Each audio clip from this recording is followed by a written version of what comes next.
थोड़ा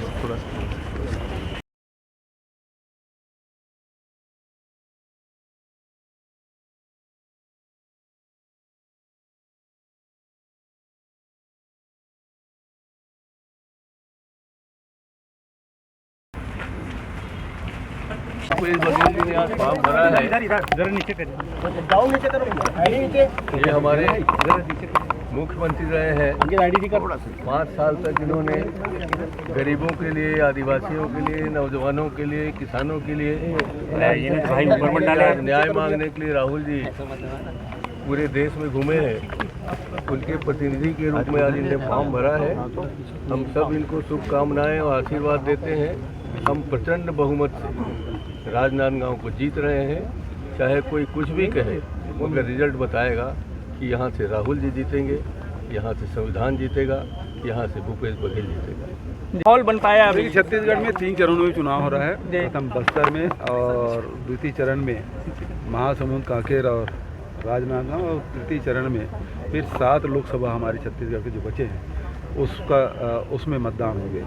तो आज मैंने भी नामांकन भरा है कांग्रेस पार्टी के अधिकृत प्रत्याशी के रूप में। आदरणीय खड़गे जी को, सोनिया जी को, राहुल जी को, प्रियंका जी को, वेणुगोपाल जी को धन्यवाद देता हूं। साथ ही आभार व्यक्त करता हूं हमारे सेल्फ लीडर आदरणीय डॉक्टर चरणदास महंत जी का और हमारे पीसीसी चीफ दीपक बैद जी का, जिन्होंने मेरा नाम प्रस्तावित किया और मुझे नांदगांव जैसे ये संस्कारधानी है जहाँ से मुझे नेतृत्व करने का, यहाँ के क्षेत्र की जनता की सेवा करने का अवसर मिलेगा।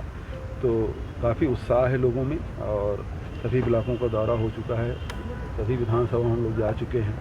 कार्यकर्ताओं में बहुत उत्साह है। आम किसान, मजदूर, आदिवासी, हमारे अनुसूचित जाति के लोग, महिलाएं सब आतुर हैं।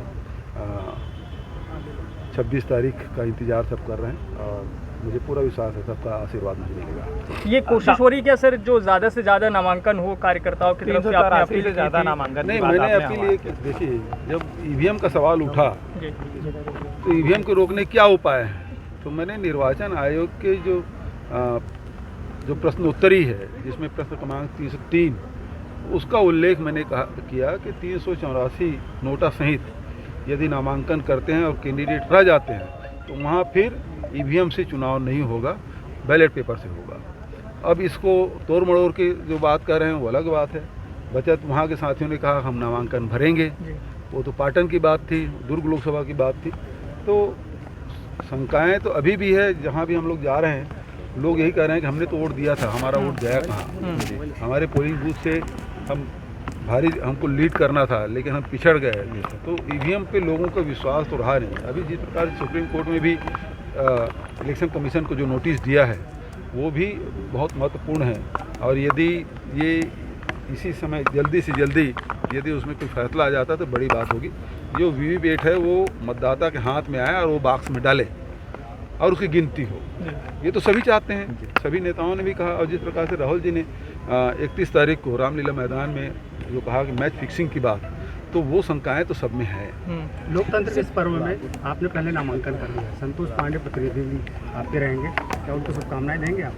देखिए, संतोष पांडे जी पहले सांसद रहे और यहाँ के लोग उसे ढूंढ भी रहे हैं। हमने तो 5 साल देखा नहीं है और संतोष जी को मेरी शुभकामनाएं हैं कि उनको दोबारा टिकट मिला। क्या सर जी उन्होंने की आईटी ने, आखिर में सुप्रीम कोर्ट ने कल फैसला दिया। तो इतने दिन 1.5 महीने तक के हम लोगों को परेशान करते रहे। हमारे कोषाध्यक्ष है, ऑफिस बेरर है, सारे लोग परेशान रह रहे, हमारे राष्ट्रीय अध्यक्ष सब लोग परेशान थे। तो ये कोशिश यही है कि लोकतंत्र में मैच फिक्सिंग करने की कोशिश भारतीय जनता पार्टी और उसकी सरकार कर रही है।